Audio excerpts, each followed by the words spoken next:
টি-20 বিশ্বকাপ প্রথমবার বিশ্বকাপ খেলতে এসে ঐতিহাসিক জয় পেয়েছে উগান্ডা। গায়ানার সি গ্রুপের ম্যাচে পাপুয়া নিউগিনিকে 3 উইকেটে হারিয়েছে আইসিসি সহযোগী সদস্য দেশটি।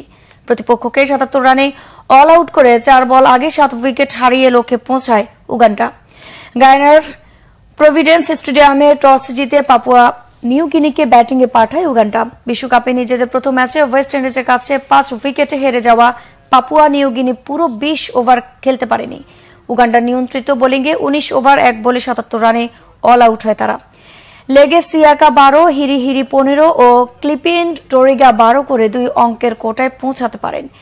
আলপেস রামিজানি, কসমাস কিউটা, জুমা মিয়াগি ও ফ্রাঙ্ক এন সুবুগা 2টি করে উইকেট নেন। 78 রানের লক্ষ্যে ব্যাটিংয়ে নেমে 26 তুলতে 5 উইকেট হারায় উগান্ডা।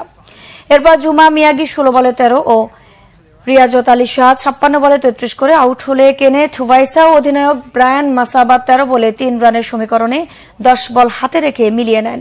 উগান্ডার ইনিংসে মিয়াগি ও জুমা ছাড়া আর কেউ পারেনি 2 অঙ্কের কোটায় রান করতে।